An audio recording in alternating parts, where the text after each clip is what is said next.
আসসালামু আলাইকুম। ঈদ মোবারক। প্রিয় দর্শক, আজ ঈদের চাঁদ দেখা গেছে। আগামীকাল পবিত্র ঈদ উল ফিতর। আপনাদের সকলকে ঈদের শুভেচ্ছা জানিয়ে আজকের আলোচনা শুরু করছি। ঈদ একটা আনন্দের দিন, কাজেই বলে নেই আজকে আমি কিছু ইতিবাচক কথাই বলবো, সমালোচনা থাকবে না।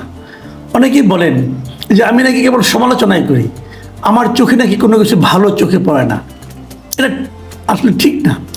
ভালো অনেক কিছু চোখে পড়ে, সেগুলো নিয়ে দু একবার কথা যে একদম বলি না তাও না। ভালো মন্দ দুই আছে।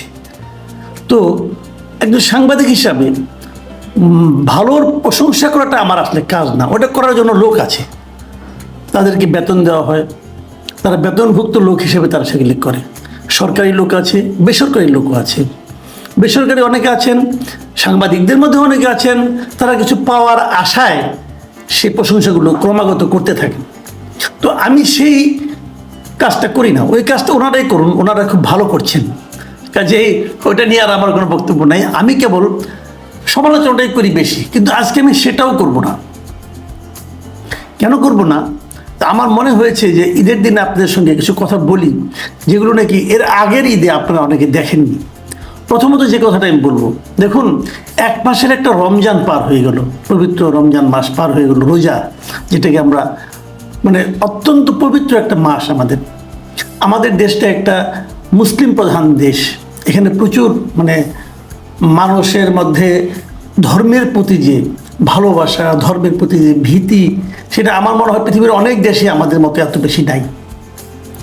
তারপরেও মর্মান্তিক ঘটনা ছিল, এই রমজান মাসে আমরা দেখতাম জিনিসপত্রের দাম বাড়িয়ে দেওয়া হতো, মানুষকে কষ্টে ফেলা হতো। রোজার সেহরি করতে যে, ইফতারি করতে যে মানুষের যে যে পণ্যের খুব প্রয়োজন ছিল, ঠিক সেই পণ্যের দাম বাড়ানো হতো। কারা বাড়াতো? তারাও মুসলমান। তাহলে একজন মুসলমানের জন্য কষ্টের কারণ হয়ে দাঁড়াতো আরেকজন মুসলমান, এবং সেই যে কারণটা, যে কারণে তারা কষ্টের কারণ হয়ে দাঁড়াতো, সেই কারণটা কিন্তু খুব প্রয়োজনীয় কোনো কারণ ছিল না, তার নিজের মুনাফার জন্য তারা এটা করত। ইসলাম ধর্মে যে জিনিসটাকে প্রচণ্ডভাবে নিষেধ করা হয়েছে, তারা সেই অপকর্মটা করত। আমরা দেখতাম, বলতাম, কোনো ফল হতো না। আমার মনে পড়ে না শেখ হাসিনা শাসন আমলে গত 15 বছরে কোনো একটা রোজায় আমি সাধারণ মানুষের মধ্যে দ্রব্যমূল্য নিয়ে, নিত্য প্রয়োজনীয় দ্রব্যমূল্য নিয়ে স্বস্তি দেখেছি। আমার মনে পড়ে না। যারা এতদিন আওয়ামী লীগকে সমর্থন করেছেন, এখনও করেন, তাদেরকেও আমি বলবো, দয়া করে মিলিয়ে নিন। পারে নাই, হাসিনা গভর্নমেন্ট একবারের জন্য মানুষকে স্বস্তি দিতে পারে নাই। কিন্তু আমরা বিস্ময়ের সঙ্গে লক্ষ্য করলাম, এবার রমজানে আমরা দু একটা জিনিস ছাড়া, দু একটা পণ্য ছাড়া, যেমন ধরা যাক চাল, যেমন ধরা যাক তেল, ভোজ্য তেল এবং খাওয়ার চাল, এই দুটো ক্ষেত্র ছাড়া আর সকল ক্ষেত্রে আমার কাছে মনে হয়েছে সাধারণ মানুষ একটা সহনীয় অবস্থায় ছিল। আমি মানুষের চিৎকার চেঁচামেচি দেখি নাই। সরকার প্রধানকে এখন আর আপনার ওই আপনার বেগুনি বানানোর পদ্ধতি, মিষ্টি কুমড়া দিয়ে বেগুনি বানানোর পদ্ধতি শেখাতে হয়নি। পেঁয়াজের পরিবর্তে পেঁয়াজ কীভাবে শুকিয়ে রাখা যায় সেই কথাও শেখাতে হয়নি। কাঁচামরিচ শুকিয়ে রাখার রেসিপিও দিতে হয়নি। মানুষ এমনিতেই পেয়েছে। আমি মনে করি কেন পেয়েছে, কেন পায়নি, এটা নিয়ে নানা ব্যাখ্যা আছে। কিন্তু আমি অনেকে শুনেছি, অনেকে আমাকে বলেছেন এই কারণে পেয়েছে, সেই কারণে পেয়েছে, নানা রকম কারণ দেখিয়েছে। ভাই, যে কারণেই আপনি দেখান, সে কারণ নিয়ে আমার কোনো বক্তব্য নাই।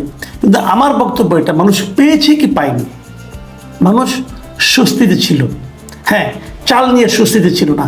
চালের দামটা কেন বাড়তি, এটা নিয়ে আজকে আমি একটা পত্রিকা দেখলাম যে পৃথিবীর সব জায়গায় নাকি চাউলের দাম নিম্নমুখী। তো সারা দুনিয়াতে চাউলের দাম যদি নিম্নমুখী হয়, আমার এখানে ঊর্ধ্বমুখী হবে কেন? আমি মনে করি এটা সরকারকে দেখা উচিত। সরকারের যিনি বাণিজ্যমন্ত্রী আছেন, যিনি এইবার রমজানের দ্রব্যমূল্য নিয়ন্ত্রণে রাখার ক্ষেত্রে সফলতা দেখাতে পেরেছেন, তাকে আমি রিকোয়েস্ট করব, চাউলের দাম সারা দুনিয়ায় যেখানে কমছে, আমার এখানে কেন বাড়ছে, এটা আপনাকে অবশ্যই খবর নিয়ে দেখতে হবে এবং ব্যবস্থা নিতে হবে। তেলের দাম পারেন নাই, তেলের দাম আপনি আগেও পারেন নাই, এখনও পারেন নাই। এখন তেলটা নিয়ে কি করবেন সেটা আপনার ব্যাপার, তবে আমি মনে করি এটাও আপনার যদি চান সিন্ডিকেট ভেঙে দিতে পারবেন। এখানে আরেকটা বিষয় অনেকে বলেন যে যেহেতু চাঁদাবাজি ছিল না অতএব এটা সম্ভব হয়েছে। এই চাঁদাবাজি না থাকাটাও তো সরকারেরই একটা ক্রেডিট, তাই না? কাজে সেক্ষেত্রেও আমি ক্রেডিটটা সরকারকে দেবো। চাঁদাবাজির আরেকটা না থাকার আরেকটা আমরা ইতিবাচক জিনিস দেখলাম এবার ঈদ যাত্রায়, এবং এটাও আমার কাছে বিস্ময়কর ঠেকেছে কীভাবে সম্ভব হলো। এবার ঈদ যাত্রায় আমরা দেখলাম বাসে অতিরিক্ত ভাড়ার জন্য হাহাকার হইচই সেটা নাই, ট্রেন যাত্রা খুবই সুস্থির, খুবই স্মুথলি হচ্ছে, ট্রেনের টিকিট কালোবাজারি হচ্ছে না। এগুলি কিন্তু আসলে অবিশ্বাস্য আমাদের এই দেশে ছিল এর আগে, হয় নাই কিন্তু এবার।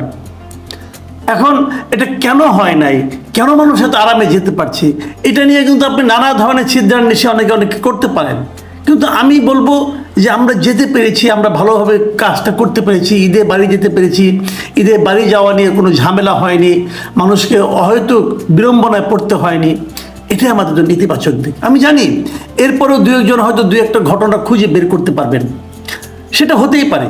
এত বিশাল মানুষ, আজকে দেখলাম যে প্রায় 41 লক্ষ লোক নাকি ঢাকা ছেড়ে আজকে গ্রামের দিকে গেছে এ পর্যন্ত, ওই যে সিমের হিসাব দিয়ে যেটা বের করা হয়। তো এত লোক গিয়েছে একটা শহর থেকে, কিন্তু সেটা নিয়ে কোনো রকম বাড়তি হইচই হই হুল্লোড় হাঙ্গামা হয়নি, মানুষের পরস্পরের দোষারোপ করা হয়নি, চোরাকারবারির দাপট দেখা যায়নি। তো এগুলো আমি মনে করি ইতিবাচক দিক। আমরা ওই ইতিবাচক দিকগুলোর জন্য আমাদের সরকারকে অবশ্যই ধন্যবাদ জানাতে চাই, ওই অন্তর্বর্তীকালীন সরকারকে। আরেকটা স্বস্তির খবর দিয়ে শেষ করি। এই স্বস্তির খবরটা আসলে একটু অস্বস্তির খবরে পরিণত হতে যাচ্ছিল। কেন যাচ্ছিল? আমরা দেখেছি গত এক সপ্তাহের মধ্যে আমরা এই ঘটনাগুলি দেখেছি যে কিছু ঘটনা ঘটেছিল আমাদের দেশের এবং বিদেশের। আমি যদি ইঙ্গিতপূর্ণভাবে বলি তাহলে পীর মুরিদের কিছু কথাবার্তা ছিল, যে কথাবার্তাগুলো বলার মাধ্যমে আমাদের সেনাবাহিনীর সঙ্গে জনগণকে প্রায় মুখোমুখি অবস্থায় দাঁড় করিয়ে দেওয়া হয়েছিল। এবং ওই সময় কিন্তু কয়েকটা দিন আমরা খুবই অস্বস্তিতে ছিলাম, আতঙ্কের মধ্যে ছিলাম যে কি হতে যাচ্ছে, কেন হতে যাচ্ছে, এটা হওয়াটা উচিত কিনা, এগুলো নিয়ে নানা ধরনের কথাবার্তা কিন্তু হয়েছিল। কেউ কেউ বলছিল যে সেনাপ্রধানকে কি সরিয়ে দেওয়া হবে, আবার কেউ কেউ এমনও বলছিল সেনাবাহিনী কি আবার ক্ষমতা দখল করবে। এই যে কথাগুলো কোনোটাই তো আমরা চাইনি। আমরা এগুলো কেন চাইবো? কারণ আমি তো মনে করি আমাদের যে আন্দোলনটা হয়েছে, আমাদের যে সাফল্য এসেছে গণতান্ত্রিক আন্দোলনে, গণ অভ্যুত্থানের মাধ্যমে, সেই আন্দোলনে তো সেনাবাহিনী একটা অংশীদার। আমরা জনগণ যেমন আন্দোলন করেছি, জনগণের সঙ্গে শ্রমিক কৃষক সবাই ছিল, ওদের সঙ্গে সেনাবাহিনীও ছিল। সেনাবাহিনীর সমর্থন না থাকলে একটা স্বৈরাচারী শাসককে আমরা এভাবে হটাতে পারতাম না। তো তাদের সঙ্গে জনগণকে মুখোমুখি দাঁড় করিয়ে দেওয়া হয়েছিল। কারা দিয়েছিল, কেন দিয়েছিল সে আলোচনায় আমি যাব না, তাদেরকে আমি ভিলেনও বানাতে চাই না। তারা তাদের মতো করে করেছেন, কিন্তু শেষ পর্যন্ত সেটাকে যে হ্যান্ডেল করা গেছে, সেটা যে থামানো গেছে এবং সেটা যে একটা শান্তিপূর্ণ অবস্থানে চলে গেছে, এটা হলো আমাদের জন্য একটা স্বস্তির খবর। এবং আমি মনে করি সেই যে আপনার মতলবী যে উত্তেজনা তৈরি করা, যে মতলবী প্রচেষ্টা, সেই প্রচেষ্টায় প্রথম কিন্তু বরফ পানিটা ঢেলেছেন সেনাপ্রধান নিচে।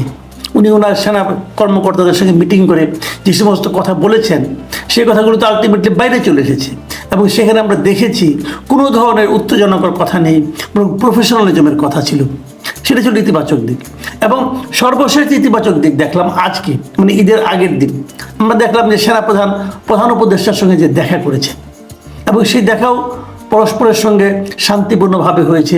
এবং কথাবার্তা যতটুকু আমরা পেয়েছি বাইরে, তাতে বলা হয়েছে যে এই সেনাপ্রধানের উপর প্রধান উপদেষ্টার পূর্ণ আস্থা আছে, এবং সেনাবাহিনী কীভাবে আইন শৃঙ্খলা নিয়ন্ত্রণে, এবং এই যে দুটো কথা বললাম আমরা, যে ঈদ যাত্রাকে মানে আপনার স্মুথ করা, এই সমস্ত ক্ষেত্রেও কিন্তু চাঁদাবাজিদেরকে নিয়ন্ত্রণ করা, এই সমস্ত ক্ষেত্রেও কিন্তু সেনাবাহিনীর একটা ভূমিকা ছিল। এবং প্রধান উপদেষ্টা যুদ্ধ জানতে পেরেছি, তিনি তাকে প্রশংসা করেছেন।